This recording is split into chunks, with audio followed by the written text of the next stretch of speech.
For me, it's actually quite fundamental. It's this transitioning of the deep understanding of the non-linear nature of complex systems, which has come really from the climate science and the Systems Institute's understanding of the Earth system science, and led to some of the world-leading papers pointing to these negative tipping points, Amazon die-off, ocean circulation patterns are overturned, Arctic and Antarctic melt. So it's taken the deep academic understanding of the nature of those tipping points and how to identify them early, sort of critical slowing is the technical term, and now applying them to what I call the positive tipping points of how do you really accelerate.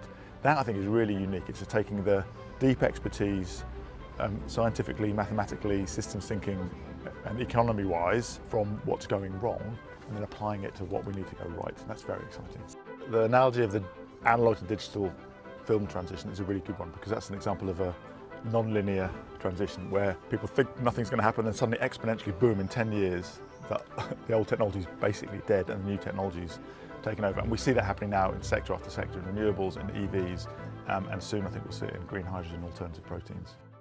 Most of the conventional thinking has been based on, frankly, inadequate approach to modelling and thinking about the future, which doesn't understand in the deep way that the climate scientists do that there are tipping points which change the state of the global climate system very quickly to a much worse one, but also in the way that the non-linear economists and the Systems Institute understand positive tipping points, which once we pass a cost and performance tipping point in a particular sector, this exponential change that we've seen time and time again happens very, very quickly in 10, 20 years, and it's happening right now in the energy system. If you actually extrapolate the exponential growth of solar and wind, we are going much faster than the IEA says we need to get to net zero by 2050. In fact, they've just published a report which says that if you add up the existing capacity for photovoltaic cell manufacturing plus all the commitments today in 2023, that comes to 195% of the requirement by 2030. It doesn't take 7 years to build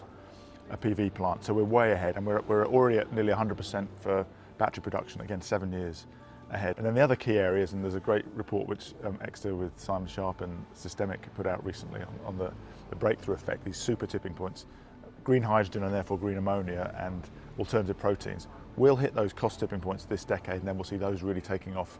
And the key thing about green hydrogen is it unleashes green ammonia, green steel, and probably the drop-in fuels for aviation and shipping.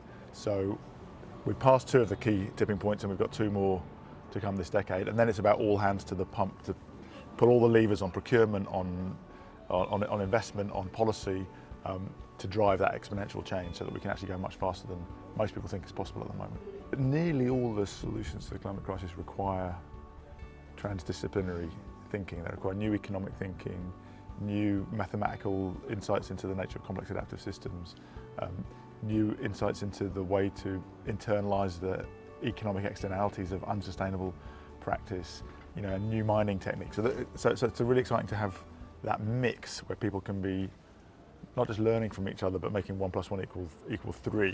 This is the way that most innovation happens, is like 2 different insights come together in a unique way. So that's, I think, again, a unique set of attributes that Exeter has. Coming up with things which are both maybe new academic insights, but also really importantly, new policy insights, so influencing, because we know that none of this exponential change that I've talked about happens without an enabling policy environment, but also new entrepreneurial insights, because in a disruption, it's engineers and entrepreneurs, all right, are going to drive the change. So the opportunity to consciously facilitate the spark that leads to new businesses, new jobs, economic growth is also an exciting part of Green Futures, I think.